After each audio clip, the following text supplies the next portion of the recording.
In this video we're going to look at setting grades for the students online. In this situation we're assuming that there isn't a Moodle assignment, Turnitin assignment or quiz that we've linked to this unit, so we're literally marking students' work somewhere and then want to update their grades on the system. So the first thing I'm going to do is probably assume that when we're grading students that maybe we're all working on a particular unit at this time. So I'm going into the grade tracker block on the side here and I'm going to go view edit grid by unit in this case. Click on that. And here we have a list of the different units that are on the qualification the students are studying. I'm going to choose a particular unit and I'm going to say edit simple, and this will allow us to update. Okay, and we get into the tracking grid for unit 2 and we've got the ability to update grades here. So if I scroll down a little bit, you'll see we have a list of our students that are on the course with their names, and we have the different criteria along the top here. If there are lots of criteria, you may need to scroll along to see these.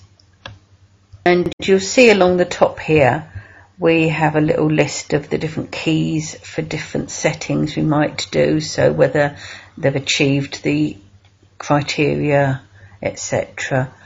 And we're in the edit simple option here, but you see here you can always go into edit advanced that I'll show you later.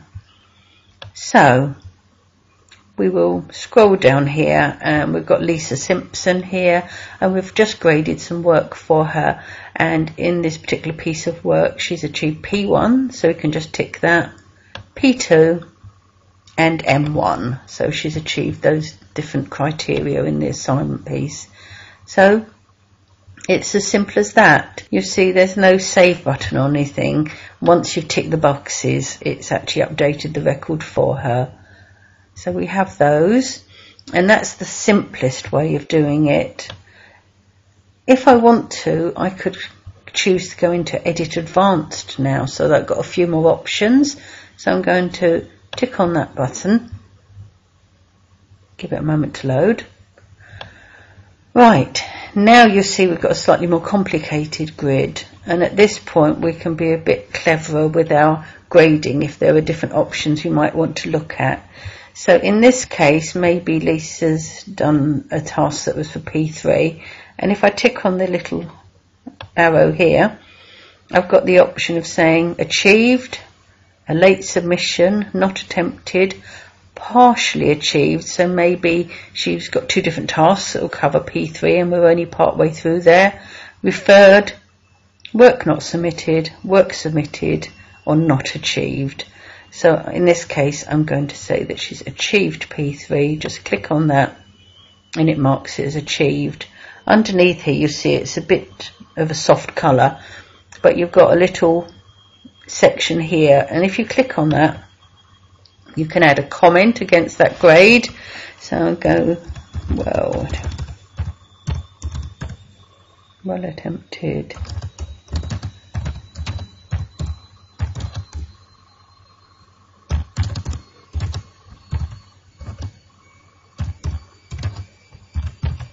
Okay, so I'm just going to give a little comment against the P3. So that comment's very specific to that criteria that she's just attempted, and I can click on save or cancel. So I'll click on save. And you'll see that the box that grade's in has turned yellow now, and that shows that there's a comment attached to it, and you'll let your students know that if they look at their grades and they see that yellow, that you've made some comments for them. So it's just a matter of teaching them. So there we go, we've marked that. The mass update allows you to update lots at the same time, but there is a separate video for you to watch on that. So I've done some grading. Just to see the effect I've had, I'm going to go into View Simple. And there you see Lisa has then got the P3, it's got the tick in it now to show it's achieved. It's got the yellow fill in that box to show the student that there are some comments related to it. And that is how you grade online without downloading spreadsheets or linking it to a Moodle assignment.